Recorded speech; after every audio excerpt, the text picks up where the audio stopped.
Hi, Govanen. Welcome to the Tolkien Lore Channel. I'm the Tolkien Geek, and in this video, I want to talk about something that I had a bit of a brain flash with when I was looking through Twitter and saw a post. Before I get to that, you'll notice I've got some new additions to the old Tolkien wardrobe. I finally have a long sleeve, which I probably won't wear too much because I'm normally inside when I'm recording, but I figured I'd show it off anyway. So I was reading through stuff on Twitter one day, and I saw something where somebody posted something to the effect, and I don't remember exactly how they said it, but it was something to the effect of, if you don't understand Melchizedek, can you even write good stories, or something like that. And if you don't know who Melchizedek is, I'm going to explain that in a minute. And then it occurred to me reading this that Tom Bombadil is actually kind of like Melchizedek. And then, what do you know, several days later, I'm still scrolling through Twitter, and somebody else says that Tom Bombadil is the Melchizedek of Middle-earth. And I'm like, okay, so I'm not totally crazy. I'm not the only one who's thought of this. But I wanted to explain how he's like Melchizedek. And just to give some background for those who aren't aware, Melchizedek is a figure from the Old Testament, the book of Genesis. And what happens is Abraham, whose relative Lot, they kind of have lived together for most of their lives, or at least near each other. And at one point, Lot and the city he's in gets taken captive by this other rival kingdom, and they all get taken off. And Abraham hears about this. He goes after them with his own household servants and everybody else, catches up with the whole group, wipes out the kings who had taken Lot and his city captive, and rescues everybody, including his relative Lot. And when he comes back, a king named Melchizedek, who is also apparently a priest of God, and by that they mean, the Judeo-Christian God, not some pagan god, comes out and brings bread and wine and, whatever for basically a celebration feast. Abraham actually tithes 1/10 of the spoils from his winnings to Melchizedek. And this is kind of significant because this is before there is such a thing as the Levitical priesthood, where the people of Israel are required under law to tithe. So this is a big deal, and it's a big deal despite the fact that Melchizedek never pops up in the Bible again as an actual person. He gets referred to again a few times. He gets referred to again mainly in two places. The Psalms, where I believe it's David is the psalmist, but he basically says, "The Lord has sworn and will not repent. You are a priest forever after the order of Melchizedek." And then the author of the Epistle of Hebrews, many believe it's Paul, some believe it's not. Just, your theories may vary, but whoever writes the Epistle of Hebrews will then take up this whole theme and say that Jesus is the priest after the order of Melchizedek. The Psalms was basically a prophecy about Jesus, and he uses the Melchizedek thing and kind of goes into a little bit of detail as to what makes Jesus after the order of Melchizedek. And he brings up a number of things like the fact that he's not Levitical because he's out of the tribe of Judah, not the tribe of Levi. And he talks about a few other characteristics of Melchizedek, like the fact that he accepted tithes before there even was a Levitical priesthood to take tithes. And so there's a number of things going on there. And the reason that this popped into my head as something that would kind of fit Tom Bombadil, there's a few particular characteristics that make this kind of work. One of those is the fact that when Hebrews is talking about Melchizedek, it brings up the fact that he has neither father nor, end of days nor beginning of life. Like he's got no genealogy. There's no parentage. There's no descendants. We don't know when he was born, when he died, which is kind of odd because most of the important people in the Bible, we at least have some kind of fitting into the genealogy, or they are, if they're in, and a lot of the people who are in the genealogy actually have like kind of when they were born, when they died, not by specific year, but like, they were this old and had this child, and this person was this old and had this child, and this person was this old and had this child, So Melchizedek doesn't fit any of that. And the author of Hebrews says much like Melchizedek, who has no beginning of days and no end of life because there's none recorded, Jesus is alive forever because he is eternal. And so that's one way in which he is like Melchizedek. Well, what about Tom Bombadil? He also apparently is eternal. Now, not exactly eternal because he's not God, although a lot of people do speculate that Tom Bombadil is in fact Eru, kind of just embodied in Middle-earth. That is one speculation. But he is, as far as the inhabitants of Middle-earth are concerned, functionally immortal. He's at least immortal and apparently eternal. And he even says, I've been here since before, the first dawn, and I'm, still here. So he's been around forever. And also, what do the elves call him? Iarwain ben Adar, the eldest and fatherless.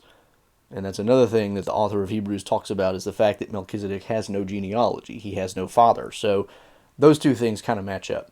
But the other thing that makes him kind of fit a little bit is, and this is why this particular thing in Twitter made me think of this, is the fact that Melchizedek as a figure in the Bible is one that is kind of like Tom Bombadil in the fact that he just shows up, plays a small role, and then never appears again because we don't know why.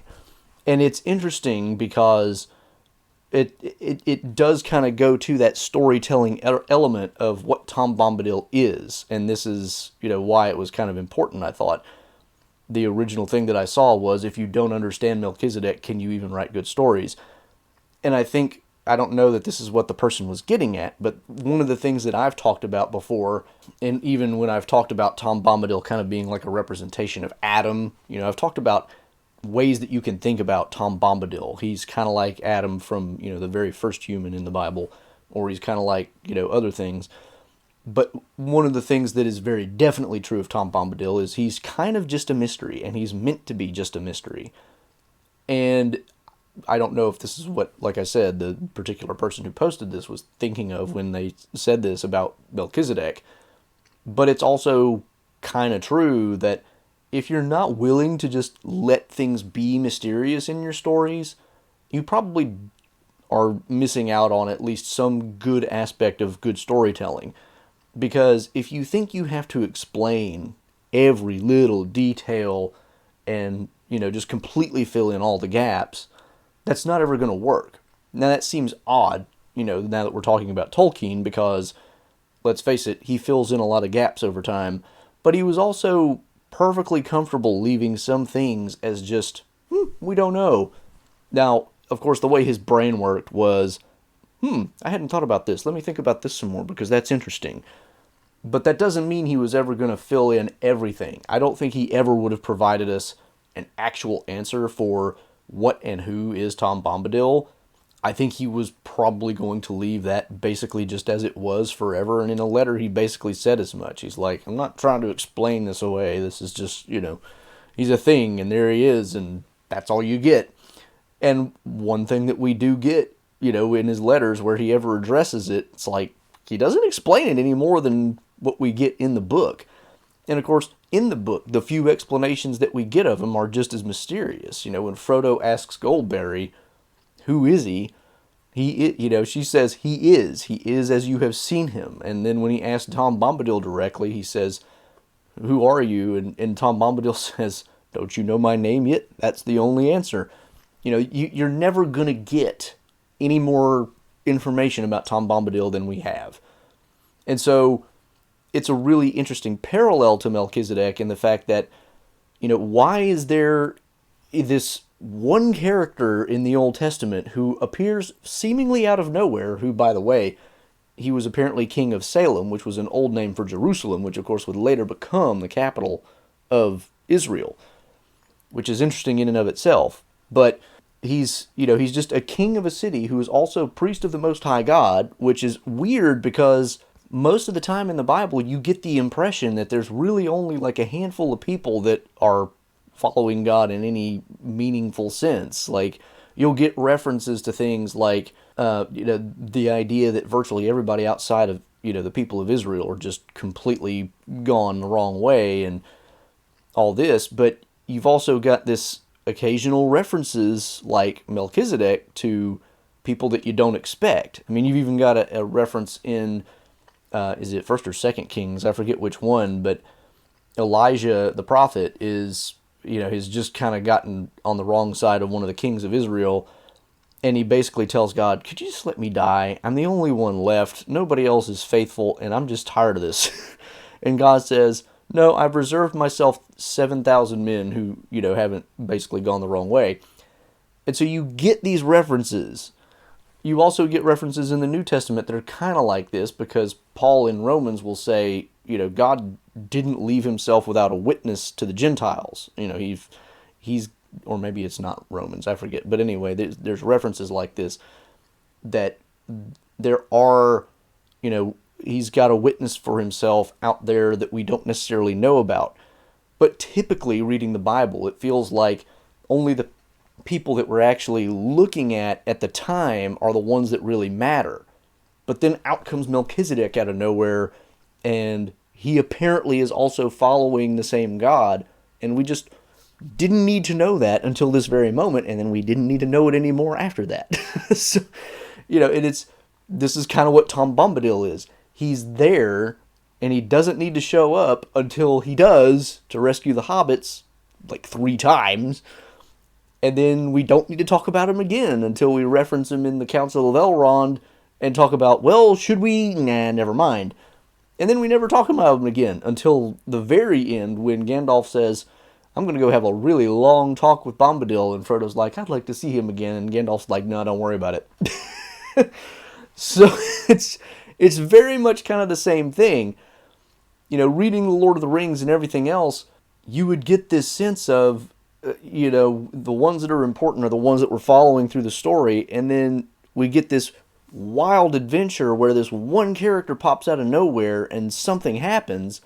And then we get so wrapped up in the rest of the story that we completely forget about him, but then we get reminded of him really late in the game. And it's like, well, he's kind of still important, but we're not going to do anything about that right now.